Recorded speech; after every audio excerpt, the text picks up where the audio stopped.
Selamat berjumpa kembali dalam layanan audio Sahabat Seperjalanan. Hari ini adalah hari Kamis 10 Juli 2025. Tema renungan saat teduh kita dengan judul Yang Indah Akan Datang. Firman Tuhan terambil dalam 2 Korintus pasal 5 ayat yang pertama sampai dengan kedua. Karena kami tahu bahwa jika kemah tempat kediaman kita di bumi ini dibongkar, Allah telah menyediakan suatu tempat kediaman di sorga bagi kita. Suatu tempat kediaman yang kekal, yang tidak dibuat oleh tangan manusia. Selama kita di dalam kemah ini, kita mengeluh karena kita rindu mengenakan tempat kediaman sorgawi di atas tempat kediaman kita yang sekarang ini. Mari kita berdoa. Bapa yang di dalam surga, terima kasih Engkau Tuhan yang kami sembah tidak hanya menyediakan yang baik, tetapi menyediakan yang lebih indah, lebih bagus, dan lebih mulia di suatu hari kelak nanti. Dalam nama Tuhan Yesus kami berdoa. Amin. Shalom sahabat seperjalanan yang dikasihi Tuhan, yang indah akan datang. Kalau kita berbicara tentang keindahan yang ada di dalam dunia ini, seringkali keindahannya itu yang pertama bisa sirna. Kita bicara saja mungkin bunga mawar, bunga yang sangat indah akhirnya akan sirna karena bisa layu. Kalau kita berbicara tentang langit, tatkala ada pelangi, sangat indah. Namun tatkala kemudian ada awan gelap menutupi pelangi yang bersinar, itu kemudian juga menjadi hilang. Dan kalau kita melihat apa yang ada di dalam dunia ini, segala sesuatu yang indah, yang kita perjuangkan, yang kita buat sedemikian rupa, ada satu sifat dasar manusia, keindahan apapun seindah-indahnya, karena keberdosaannya, maka manusia bisa menjadi bosan. Mengapa kita melihat seringkali ada rumah tangga suaminya sudah punya istri yang sedemikian cantik, namun kenapa bisa selingkuh? Kenapa ada orang yang kaya tetapi masih bisa mencuri? Kenapa banyak orang yang sudah terdidik, berpendidikan tinggi, yang siogianya itu sudah menjadi pencapaian yang luar biasa, tetapi bisa bertindak sangat bodoh dengan karakter-karakter yang buruk. Misalkan ada orang yang terdidik, tapi sangat mudah menghina, sangat mudah merendahkan orang lain. Sementara unsur pendidikan seyogianya adalah menghargai. Itulah daripada sifat keindahan yang ada di dalam dunia ini. Bahkan seluruh ciptaan Allah yang sedemikian agung dan mulia, keindahan yang diberikan karena keberdosaan manusia, manusia menjadi sangat sulit untuk sekali bersyukur.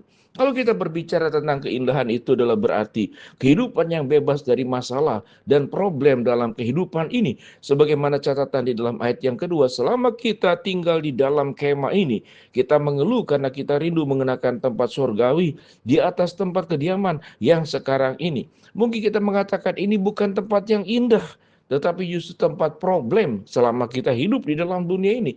Yang terjadi adalah problematik, kesulitan, persoalan, sakit, penyakit, penderitaan, kemiskinan, ketakutan, kekhawatiran, ancaman peperangan, ancaman berbagai macam hal yang bisa terjadi. Kemudian relasi yang saling menyakiti. Betapa buruknya seakan-akan hidup di dalam dunia ini. Segala yang buruk tentu kita pahami adalah sebuah peristiwa setelah manusia jatuh di dalam dosa, maka keburukan demi keburukan itu hadir di dalam kehidupan manusia. Yang namanya dosa itu merusak seluruh kehidupan tatanan yang ada dalam dunia. Relasi kita dengan Tuhan menjadi rusak, relasi kita menjadi sesama, tidak pernah rukun tetapi saling menyakiti, saling menghancurkan. Tetapi setelah manusia kemudian diselamatkan di dalam Kristus, yang siogianya itu sudah mendapatkan manusia baru, ada keindahan, tetapi masih kita hidup di dalam dunia yang penuh dengan dosa.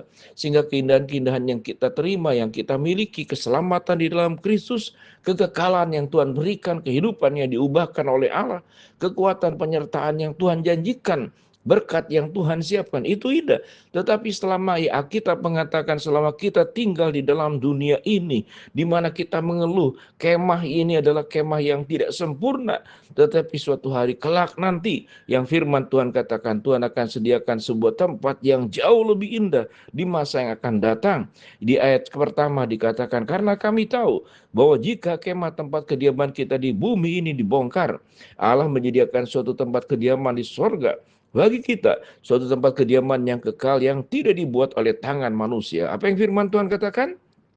Sebuah tempat di sorga yang tidak dibuat oleh tangan manusia yang Allah sediakan. Sahabat seperjalanan, apa implikasinya dengan kedua ayat firman Tuhan yang kita baca di dalam 2 Korintus pasal yang kelima? Kita tahu bahwa seluruh kesusahan, seluruh kesulitan, seluruh problem yang ada di dalam hidup kita, yang mungkin di saat-saat tertentu kita merasa kita sudah tidak sanggup lagi, bahkan mungkin berpikir betapa betapa indahnya kalau seandainya hidup ini bisa selesai dan kemudian berpulang ke rumah Bapa. Tetapi kalau memang Tuhan belum izinkan kita berpulang ke rumah Bapa, kita akan tetap hidup di dalam dunia ini. Kita tetap akan berjuang dengan semua kesulitan yang ada. Percayalah sahabat seperjalanan, keindahan yang paling utama sekalipun memang kita hidup di dalam dunia yang tidak sempurna. Ada kekuatan penyertaan Allah yang disediakan, ada janji yang selalu ditepati. Dan tidak pernah kita dibiarkan sendirian. Yang firman Tuhan katakan, aku tidak akan membiarkan kamu.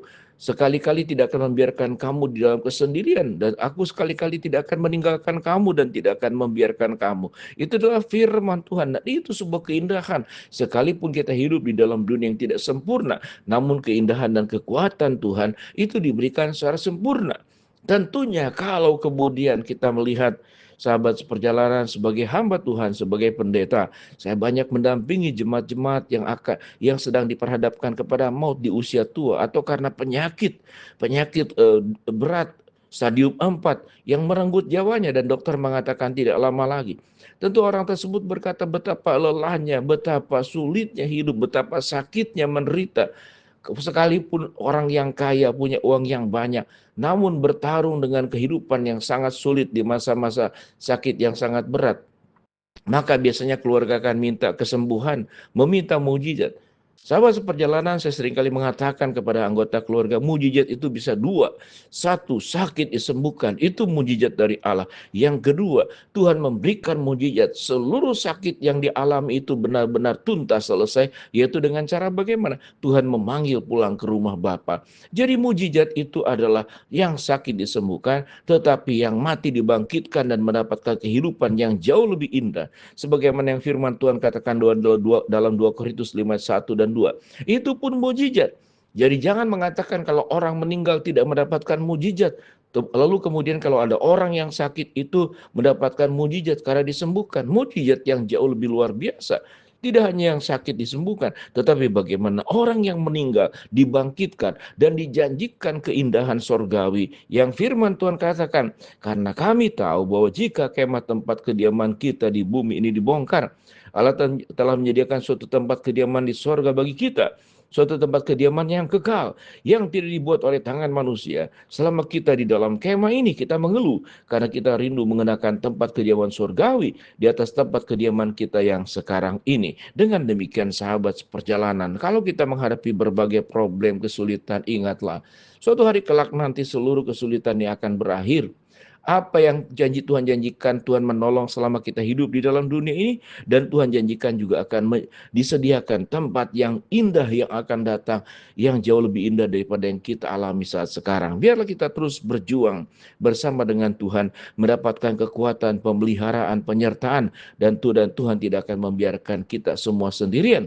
Tetapi Tuhan akan menopang kita untuk bisa terbang seperti burung Raja Wali di tengah badai masalah hidup yang menerpa kita. Mari kita berdoa. Bapa dalam surga, terima kasih buat firman yang kami pelajari. Hamba-Mu berdoa buat sahabat seperjalanan yang sakit, Tuhan jamah sembuhkan. Sahabat seperjalanan yang sedang menghadapi masalah, Tuhan bukakan jalan. Sahabat seperjalanan yang sedang berdoa mengharapkan sesuatu, Tuhan kabulkan dengan waktu dan rencana Tuhan yang terbaik. Di dalam nama Tuhan Yesus kami berdoa, amin.